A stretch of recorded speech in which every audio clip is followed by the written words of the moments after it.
পয়লা এপ্রিলের ঘটনা আপনাদের মনে করিয়ে দেব। মালদার মোথাবাড়িতে জুডিশিয়াল অফিসারদের ওপর হামলার ঘটনায় এর আগেও একাধিক ব্যক্তিকে গ্রেফতার করা হয়েছিল, আর এবার আরও 15 জনকে গ্রেফতার করলো এনআইএ। মোথাবাড়িতে মহিলা বিচারকের গাড়িতে হামলার ঘটনায় 12 জনকে গ্রেফতার করা হয়েছে এবং এই ঘটনারই আরও একটি মামলায় 3 জনকে গ্রেফতার করা হয়েছে, অর্থাৎ মোট 15 জনকে গ্রেফতার করলো এনআইএ। আরও 15 জনকে গ্রেফতার করা হয়েছে এনআইএ পক্ষ থেকে মালদার মোথাবাড়ির ঘটনায়। এই 15 জনকে কোথা থেকে কিভাবে এনআইএ আধিকারিকরা তাদের হদিশ পেল এবং কি অভিযোগ তাদের বিরুদ্ধে, আরো বিস্তারিত জানাবেন। সরাসরি আমাদের সঙ্গে রয়েছেন প্রতিনিধি আবির দত্ত। আবির, কি জানতে পারছো? দেখো, তুমি জানো যে জাতীয় তদন্তকারী সংস্থা অর্থাৎ এনআইএর তরফ থেকে 12টি মামলা বা 12টি কেস যেটা রেজিস্টার করা হয়, অর্থাৎ তারা এফআইআর করে তদন্ত শুরু করেন। পুলিশের তরফ থেকেও 12টি মামলাই করা হয়েছিল। পরবর্তীকালে রেজিস্টার করার পর এনআইএ তরফ থেকে হেফাজতে নেওয়া হয় বেশ কয়েকজনকে, যাদেরকে পুলিশ গ্রেপ্তার করে। এর পরবর্তীকালে প্রথমে 3 জন, পরে আরও 2 জনকে গ্রেপ্তার করা, তার মধ্যে একজন তৃণমূল নেতাও রয়েছে।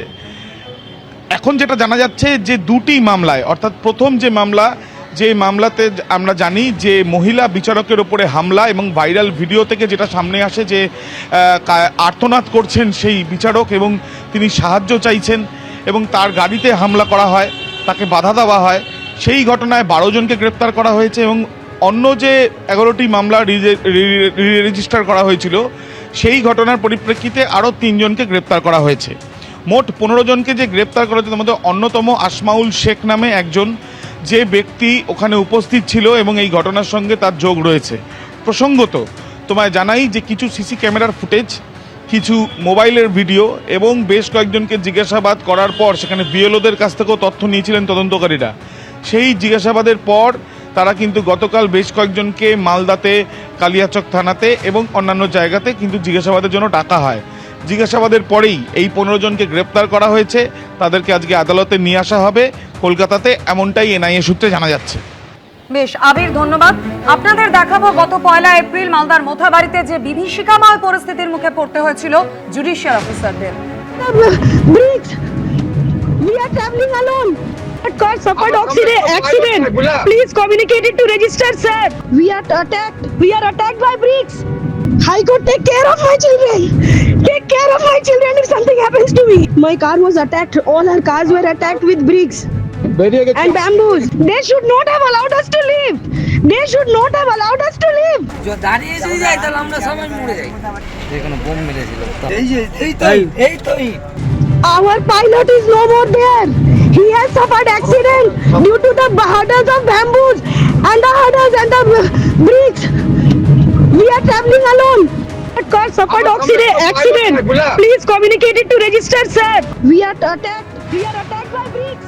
আপনাদের জানাই রাখবো, আর এই ঘটনা পয়লা এপ্রিলের এই ঘটনার প্রেক্ষিতে এনআইএ আধিকারিকরা আরও 15 জনকে গ্রেফতার করলেন। একদিকে বিচারকদের গাড়িতে হামলার ঘটনায় 12 জনকে গ্রেফতার করা হয়েছে, আর অন্য একটি মামলায় আরও 3 জন, অর্থাৎ মোট 15 জনকে গ্রেফতার করেছে এনআইএ। ভোটে ভরাডুবির পর থেকে তৃণমূলের শুধুই ভাঙনের সুর। বিদ্রোহী সাংসদ থেকে প্রাক্তন বিধায়ক ইস্তফা দিচ্ছেন দলে দলে কাউন্সিলর, অথচ এসবের মধ্যেও মমতা বন্দ্যোপাধ্যায় সত্যিটা স্বীকার করছেন না। তিনি এখনও সেই ভোট চুরির তত্ত্ব খাড়া করে চলেছেন, যাকে সত্যি না দেখার ভান বলেও মনে করছেন অনেকে। ওর পার্টির মধ্যে ওই একজন, আর সবাই চাকর বাকর। মমতাদি আপাতমস্তক একটা দুর্নীতিগ্রস্ত লোক, দুর্নীতিগ্রস্ত মহিলা। কোনো একটা পদক্ষেপ নেওয়ার প্রয়োজন আছে। রাজপাট শেষ, এবার কি টুকরো টুকরো হয়ে যাবে তৃণমূল? মমতা বন্দ্যোপাধ্যায়ের একদা ছায়াসঙ্গীরাই এবার মুখ খুলতে শুরু করেছেন। ৪ মে থেকে তৃণমূলের জমিতে শুধুই ভাঙন আর ভাঙন। রাজ্য হাতছাড়া হয়েছে, মমতা বন্দ্যোপাধ্যায়ের কুর্সি গেছে, নিজে হেরেছেন, বিধায়ক পদটা অবধি রাখতে পারেননি।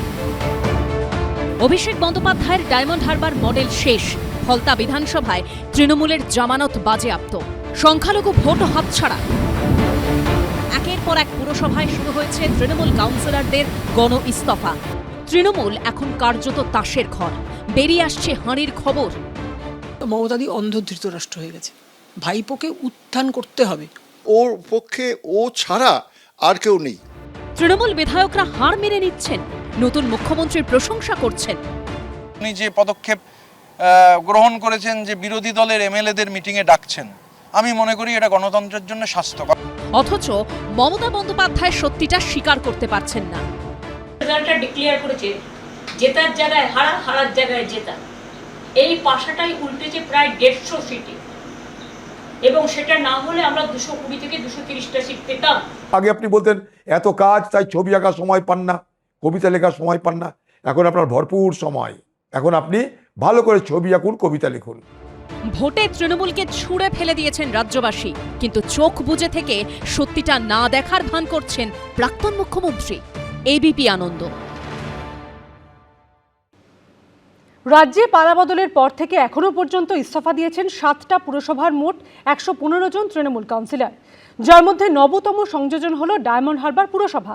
16 জনের মধ্যে 8 জন কাউন্সিলর পদত্যাগপত্র দিলেন মহকুমা শাসকের হাতে। ফলে তৃণমূলের বিপর্যয়ের পরদিন প্রকাশ্যে চলে এলেও ডায়মন্ড হারবার মডেলের কঙ্কালসার চেহারা। প্রথমে বিধানসভায় বিপর্যয়, পরাজিত খোদ মমতা বন্দ্যোপাধ্যায়, হাতছাড়া সাম্রাজ্য। এরপর ফলতায় সামনে চলে এলো অভিষেক বন্দ্যোপাধ্যায়ের ডায়মন্ড হারবার মডেলের কঙ্কালসার চেহারা। হাতছাড়া হলো প্রাণ ভোমরা সংখ্যালঘু ভোটও।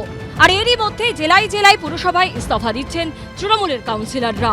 আর এবার পুরসভায় পদত্যাগের হিড়িক পৌঁছে গেল একদা তৃণমূলের গড় দক্ষিণ 24 পরগনাতেও। শুরুটা হলো অভিষেক বন্দ্যোপাধ্যায়ের ডায়মন্ড হারবার থেকেই। সোমবার গণ ইস্তফা দিলেন ডায়মন্ড হারবার পুরসভার 8 জন কাউন্সিলর।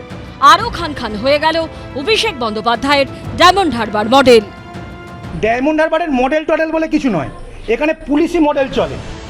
গত কয়েকদিনে রাজ্যের 7টি পুরসভা মিলিয়ে ইস্তফা দেওয়া তৃণমূল কাউন্সিলরের সংখ্যাটা সেঞ্চুরি পার করে গেছে। হালিশহর পুরসভার 16 জন কাউন্সিলর, ভাটপাড়া পুরসভার 32 জনের মধ্যে 32 জনই, গারুলিয়া পুরসভার 18 জন, কাছড়াপাড়ার 14 জন, উত্তর ব্যারাকপুর পুরসভার 15 জন, ডায়মন্ড হারবার পুরসভার 8 জন এবং কাঁথি পুরসভার 12 জন কাউন্সিলর ইতিমধ্যেই ইস্তফা দিয়ে দিয়েছেন। সোমবার কাউন্সিলরদের ইস্তফার হিড়িক পৌঁছে গেছে ডায়মন্ড হারবার পুরসভা পর্যন্ত। ডায়মন্ড হারবার পুরসভায় মোট আসন 16, সবকটি আসনই ছিল তৃণমূলের দখলে। এর মধ্যে ইস্তফা দিলেন 8 জন কাউন্সিলর। এখানে আমাদের পুলিশের কথাতেই উঠতে বসতে হতো, সেই পুলিশগুলোকে কন্ট্রোল করা হতো উপর মহল থেকে। উত্তর 24 পরগনার উত্তর ব্যারাকপুরে গণ ইস্তফা দিলেন 1 ডজনেরও বেশি তৃণমূল কাউন্সিলর। পুরসভায় রয়েছে 23টি ওয়ার্ড। ইস্তফা দিলেন পুরপ্রধান সহ 15 জন কাউন্সিলর। আমাদের আর চেয়ার আঁকড়ে থাকা উচিত না, আমরা অ্যাডমিনিস্ট্রেটর বসিয়ে দেব ইমিডিয়েট। আমরা সিএম সাহেবকে বলেছি, মাননীয় মুখ্যমন্ত্রীকে অ্যাডমিনিস্ট্রেটর বসাবার জন্য। সোমবার গারুলিয়া পুরসভায় ইস্তফা দিলেন আরও 7 জন কাউন্সিলর।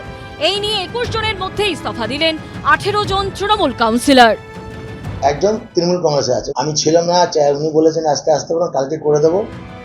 দিকে দিকে তাসের ঘরের মতো ভেঙে পড়ছে তৃণমূল পরিচালিত বিভিন্ন পুরভোট। তবে কি রাজ্যে এবার পুরভোট শুধু সময়ের অপেক্ষা? গৌতম মণ্ডল ও সমীরণ পালের রিপোর্ট, এবিপি আনন্দ। এবিপি আনন্দ, এগিয়ে থাকে, এগিয়ে রাখে।